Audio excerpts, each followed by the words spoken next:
Hola, yo soy Ana Isabel y esto es Al Derecho de Radiovisual Colombia. Hoy vamos a hablar de cómo la Corte precisó cómo se materializa el delito de acoso sexual en el trabajo. Todo esto surgió debido a un caso en concreto. La Sala de Casación Penal del Máximo Tribunal de la Jurisdicción Ordinaria advirtió que este tipo de conductas no se pueden normalizar, tolerar ni mucho menos perpetuar, siendo un deber de toda la sociedad luchar por su erradicación. La Corte Constitucional protegió a una mujer que denunció ser víctima de acoso sexual en su lugar de trabajo por un superior y que en las dos primeras instancias la Procuraduría consideró que los argumentos del accionante no tienen fundamento suficiente. Y ante la decisión de la entidad, la mujer presentó una tutela ante la Alta Corte que luego de estudiar la demanda consideró que la Procuraduría no actuó teniendo en cuenta la protección especial ni valoró con perspectiva de género la denuncia presentada por la víctima. Una valoración carente de perspectiva de género, como las realizadas por las accionadas, conduce a menospreciar el relato de la víctima por no contar con otros medios de prueba que respalden su dicho, pese que a estos, dado el carácter privado en el que sucedieron los hechos, sencillamente no existen. Esta postura, además de exigirle a la víctima lo imposible, propicia ambientes de impunidad, tolerancia inconstitucional hacia agresiones de derechos humanos de la mujer e invisibiliza importantes elementos para la comprensión del caso en concreto. Y esto también fue señalado en la sentencia de la Corte, ya que el acoso sexual constituye una inaceptable afrenta y atropello porque cosifica a las mujeres y en consecuencia declarar que las trabajadoras deben aceptar los cortejos lascivos, libidinosos e insinuantes de sus jefes en el marco de las relaciones de poder y en donde se encuentran bajo una condición de subordinación es un estereotipo dominante que agudiza la violencia de género y también dado que le impone a ella en su condición de mujer una conducta referida a que en lugar de oponerse o incomodarse se debe sentir halagada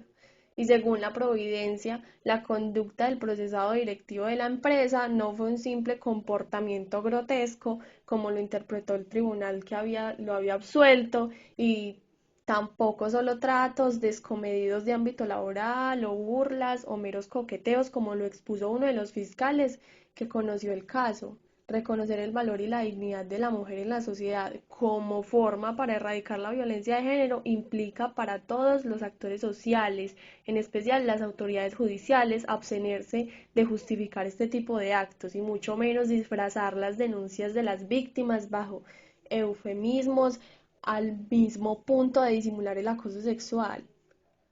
Es que es hasta increíble ver cómo los presentaron como actos irrespetuosos o fuera de tono o de gravedad indecorosa, como lo acordaron también las instancias para aminorar su contundencia, pues estos comportamientos sin duda contribuyen a perpetuar y esconder los verdaderos actos de discriminación y abuso. Y debido a todo esto, la Sala revocó la reiterada decisión de absolución a favor del entonces directivo de la empresa, luego de desvirtuar la postura de los dos jueces de instancia que consideraron que sus comentarios, aunque habían sido malintencionados e indecorosos, no encajaban en un delito de acoso sexual y su conducta no había tenido una habitualidad ni permanencia en el tiempo. Y al estudiar el caso y el recurso de casación presentado por el apoderado de las víctimas, una abogada y una secretaria del funcionario, la sala encontró que el proceso no se había tenido en cuenta desde el enfoque de género y se tergiversó el testimonio de las dos mujeres hostigadas sexualmente por su jefe. Las trabajadoras víctimas fueron sometidas de forma habitual, recurrente y permanente a un contexto de acoso sexual, discriminación y violencia por su condición de mujeres por parte del entonces secretario general de la electrificadora, quien les hacía comentarios sobre sus cuerpos, sus relaciones sentimentales, las tocaba sin su consentimiento, las humillaba y les hacía propuestas directas e indirectas de carácter sexual. Por otro lado, y teniendo en cuenta que en el caso en concreto que les estoy contando, las instancias laborales a las que acudieron en principio las dos mujeres fueron indiferentes en brindarles una atención adecuada y oportuna,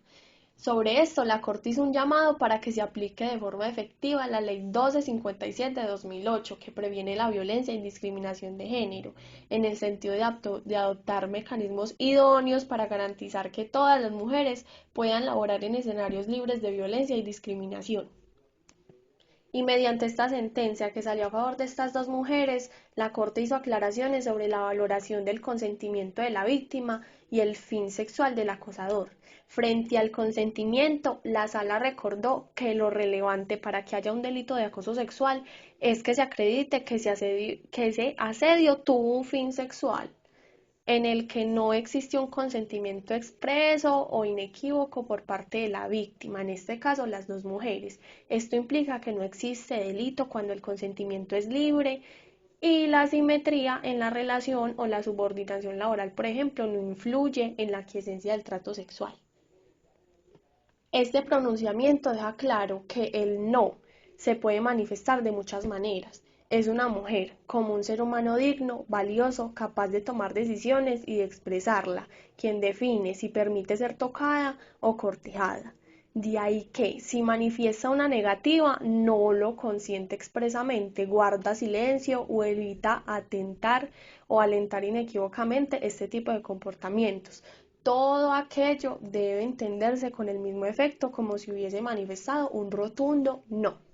Y sobre el fin sexual, la Corte aclaró que este podría ser expresado de diversas maneras, ya sea con un lenguaje verbal o no verbal, es decir, que el acosador que pretende una satisfacción sexual a otra persona podría comunicar su pretensión de forma directa y expresa como una propuesta o solicitud, pero también podría hacerlo de forma indirecta, según el contexto de sus manifestaciones, con gestos, miradas, ademanes, palabras escritas, con su lenguaje corporal, el tono y la ocasión. Incluso ante la revolución digital, es posible que nunca haya contacto físico entre víctima y victimario, y aún así los teléfonos, cámaras, computadores o realidades virtuales le permita al acosador obtener una satisfacción sexual. A modo de conclusión, la Sala de Casación Penal recordó cómo se configura este delito, que es el acoso sexual, que tiene una pena de 1 a 3 años de prisión y, según la ley, el acoso sexual es cometido por una persona en beneficio suyo o de un tercero y valiéndose de su superioridad o relaciones de autoridad de poder, edad, sexo, posición laboral, social, familiar o económica, acosa, persigue, hostiga o asedia física o verbalmente con fines sexuales no consentidos a otra persona. Esto fue todo por el día de hoy. Yo soy Ana Isabel y esto fue Al Derecho de Radiovisual Colombia. Recuerda que nos puedes encontrar en todas las redes sociales como @radiovisualcolombia y en nuestra página web como www.radiovisualcolombia.com.